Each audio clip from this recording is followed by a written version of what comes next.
হবে। আপনাকে যা করতে হবে তা হলো তাকে আপনার সম্পূর্ণভাবে বুঝিয়ে বলা। নাম্বার 6, টাকা পয়সা সম্পর্কে ধারণা না দেওয়া।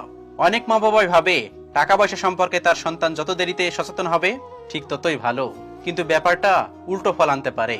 আপনার সন্তান এমন কিছু ভাবতে পারে হয়তো টাকা পয়সা এমন জিনিস যে এটিএম মেশিন থেকে বের হয়। এ ধরনের সন্তানদের অনেক বেশি বয়সেও অর্থ ব্যবস্থাপনা এবং ব্যয় সম্পর্কে কোনো ধারণা গড়ে ওঠে না, এমনকি নিজে উপার্জন করা শুরু করার পরেও। এজন্য কিশোর বয়স হলে আপনার সন্তানকে অল্প অল্প হাত খরচ দিন, যেটা দিয়ে সে কিছু কিনতে পারে, আবার কিছু জমাতেও পারে। তাছাড়া তার জন্য কিছু কিনতে হলে তাকে সাথে করে নিয়ে দোকানে যান, বলুন আজকেই হচ্ছে বাজেট, তোমার যা কিছু কেনাকাটা আছে এর মধ্যেই করবে। আর এসবের মধ্য দিয়ে সে শিখবে কিভাবে বাজেট করতে হয়, কিভাবে সঞ্চয় করতে হয় এবং কিভাবে আয় বুঝে ব্যয় করতে হয়। নাম্বার 7, আনন্দময় শৈশব না দেওয়া। শৈশবের শুভ স্মৃতি আমাদের জীবনে অনেকেরই অত্যন্ত আনন্দের সময় হিসাবে গণ্য হয়। এমন একটা সময় যখন কোনো ভাবনা ছিল না, প্রতিদিন নতুন নতুন অভিজ্ঞতা উপলব্ধি হতো।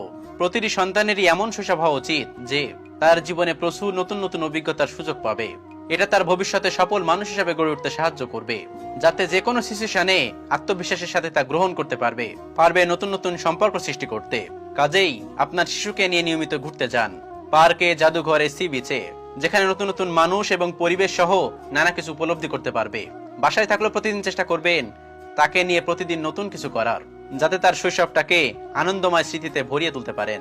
নাম্বার 8, জড়িয়ে না ধরা। অনেক মা বাবাই তার সন্তানকে জড়িয়ে ধরতে চান না, এটা মনে করে সন্তানকে তাতে প্রশ্রয় দেওয়া হয়ে যায়। আবার অনেকেই মনে করেন বেশি বেশি কোলে নিলে এটা তার অভ্যাস হয়ে যাবে।